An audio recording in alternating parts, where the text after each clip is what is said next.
खास मराठी न्यूज उठा चला महाराष्ट्र घडवूया। प्रार्थना करतो तो रंगदेवता अर्थात नटेश्वर नटराजाचं पूजन मान्यवरांच्या शुभ हस्ते संपन्न होते। मंडळी, नटराज हा केवळ एक मूर्ती नव्हे, केवळ एक शिल्प नव्हे, नृत्य आणि नाट्यकलेचा स्वामी म्हणून पूजतो तो नटराज विज्ञान, तत्वज्ञान, धर्म, कला यांचा सुरेख संगम म्हणजे नटराज। भाविक हिंदूंच्या विश्वासाचा अढळ स्थान म्हणजे नटराज।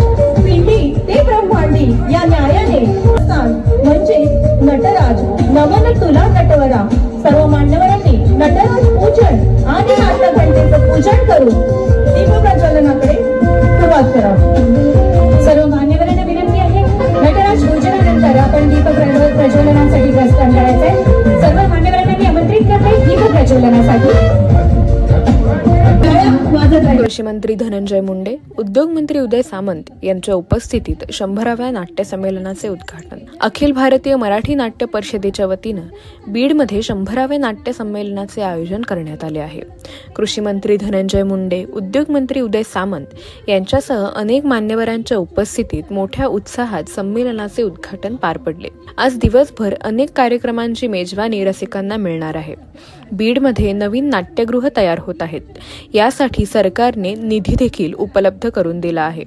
त्यामुळे आता बीडमध्ये नाट्यगृहात प्रयोग करण्यात येणार आहेत। तसेच रसिक प्रेक्षकांपर्यंत पोहोचण्याकरिता हे विभागीय संमेलन होत असल्याचे प्रशांत दामले यांनी सांगितले आहे।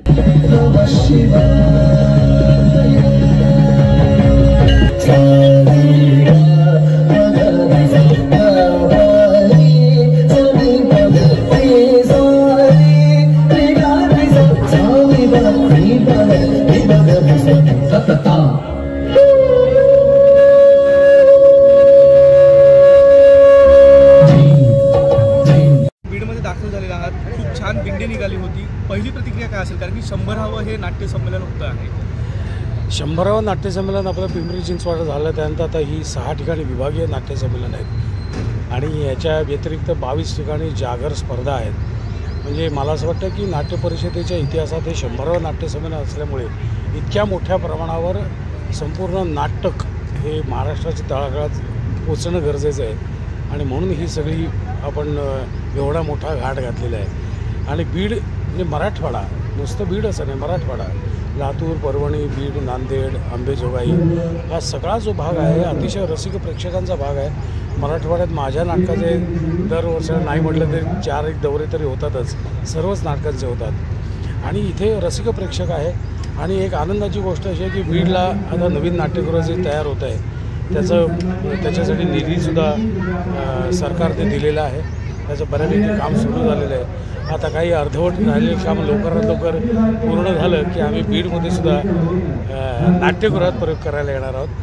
तर संपूर्ण मराठवाड्यातच उत्तम रसिक प्रेक्षक आहेत। रसिक प्रेक्षकांपर्यंत आम्ही पोचणं गरजेचं आहे आणि ते पोचण्यासाठी हे विभागीय संमेलन किंवा या सगळ्या जागर स्पर्धा हे त्याचीच गरज आहे। सर, अशा कार्यक्रमामुळे मुळात लोकांपर्यंत नाटक पोचणं गरजेचं आहे आणि आता जागर स्पर्धेतून कमीत कमी 7,500 ते 7,000 लोकांनी म्हणजे कलावंतांनी भाग घेतलेला आहे। तर मला खात्री आहे की मराठी नाटक इंडस्ट्रीला किंवा मराठी इंडस्ट्रीला कमीत कमी 20 चांगले कलाकार ते मिळणं गरजेचं आहे। आणि कलाकार म्हटलं मी फक्त ॲक्टर्स म्हणत नाही, तर दिग्दर्शक म्हणतो, टेक्निशियन्स, हे सगळी मंडळी मिळणं फार गरजेचं आहे। पुढची जनरेशन रंगमंचाला जोडणी घेणं महत्त्वाची आहे। अशा कार्यक्रम नाही, एक तर पेशन्स असायला पाहिजे। उठलं आणि मला प्रसिद्धी मिळाली असं होत नाही। मुळात मराठी नाटकात काम करणं हा एक वेगळा चॅलेंज आहे, सिरियलमध्ये काम करणं वेगळा चॅलेंज आहे, पण मराठी नाटक हे वन टेक असतं, इथे रिटेक नसतो, त्यामुळे हा इथे वेगळा चॅलेंज आहे। त्यामुळे एक स्वतःचा आत्मविश्वास वाढवणं आणि कसं वागायचं, कसं बोलायचं, कसं वागायचं नाही, कसं बोलायचं नाही, हे सगळं आपल्याला कळायला थोडा वेळ लागतो। कारण आपण प्रत्येक घरात काही नाटक असतंच अशातला काही भाग नाही, पण हे सगळं कळतं इथे। बीडकरांचं आज दिवसभर सगळे प्रयोग आहेत की काल पण इथे मोठी लावणीचा कार्यक्रम झाला।